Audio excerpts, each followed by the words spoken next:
هناك لقطة أخرى عموما وأنا تابع للمباراة أجبرتني اللقطة أني أصفق للروح الرياضية العالية. خلونا نشوف اللقطة. وتحية كبيرة لأسعد المرزوقي، لاعب يعني رايح وفرصة يعني هجمة واعدة كما يقال، دقيقة 67 ومع ذلك أخرج الكرة هلال المخيني. رغم أن خليفة بعد ذلك والدقيقة 70 تقريبا. إيه والنهضة في أمس الحاجة لكسب النقاط هذه المباراة اللي هي على ملعبه. مشروع هجمة ناجحة هذه. مشروع هجمة يعني لاحظ هنا خليفة سعيد. نعم. فصراحة يعني هي تحسب لأسعد بشكل جدا كبير. لاحظ عن هجمة 3 ضد 2. نفس الشيء. شوف حتى على أساس نكون منصفين نفس الشيء. ايش في عزال عباس؟ لا هو صعب بس اللاعب نفس الشيء، يعني بإمكانه كان يروح صراحة حتى لو راح، لأن وضع الفريق العام هو محتاج يكسب 3 نقاط. يعني صحيح. انت في كل الجانبين مضغوط جدا، كان حتى زملائي عاتبوا لاحظ منصور وانت سويت الحل الاصعب. صحيح، انت سويت الحل الاصعب، فكفرد او كلاعب تشكر عليه، ولكن كمجموعه كان لا.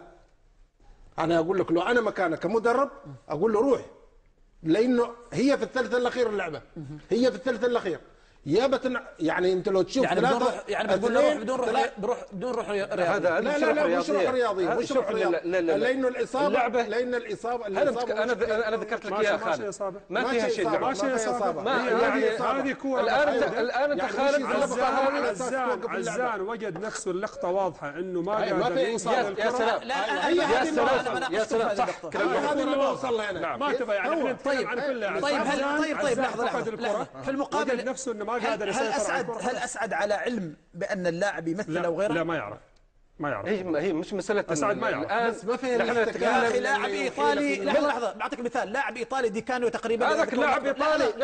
نحن نبغى نحل المشكلة عندنا. حارس المرمى طايح في الأرض والمرمى مفتوح وشاط كورة برا. نحن نبغى نحل أرسنال كانت نحن نبغى نحل مشكلة هذاك في الدوري الإيطالي، في الدوري أنا بكلمك عن سقوط نحن عندنا مشكلة، عندنا مشكلة ما نلعب إلا 20 دقيقة والبقية كلها لاعب طايح. لا بس كلقطة من أسعد وكتصرف. التصرف المفروض أسعد يروح. اقول لك هو تراك يوم يروح يا اسعد سجل. انت محتاج 3 نقاط، لان الوضع العام للفريق محتاج 3 نقاط. روح سجل بدون روح. هذا مش روح رياضيه. نحن نعرف الروح الرياضيه، نعرف الروح الرياضيه. يمكن اللاعب عنده اصابه خطيره، نعرف الروح الرياضيه. انا الان بتنتهي في دقيقه بتركي انا مع الروح الرياضيه، ولكن انا بتكلم عن مشكله عندنا هنا في ملاعبنا. لا هذا جانب اخر. انا بسالك على فكره، انا بسالك عن سقوط اللاعبين. هذه نقطه اللاعبين المفروض يروح. قام عزام هذه يا عزيزي كثره سقوط اللاعبين مسجلينها. قام عزام لا قام بعد لا ما في شيء، ما في شيء. هو عيد اللقطة. هو شوف عيد اللقطة. معلش اللقطة واضحة. عزان كان فيها ذكي لأنه فقد الكرة، ما يقدر يسيطر. عيد اللقطة يا ما يقدر يلحق الكرة مع أسعد. شوف أيوه. ما كان في أي اشتباك معه ولا كان في التحام. فطبعا اسعد كروح رياضيه ما في عليه كلام، لكن هي طبعا ليش الجهاز الفني زعل على شو اسمه على اللاعب؟ شوف حتى اللاعب كان واضح. حتى اللاعب لاحظ شوفها، لاحظ حتى زميلي لاحظ شوي، لاحظ انت شوي بيقوم الحين ثواني بس. عزام ما اعرف وين يمسك يا جماعه، وين يمسك وين صح يا صالح. خليه يرجع خليفه الحين تخلص الكاميرا، يرجع مره ثانيه بتشوف عزام قام من مكانه.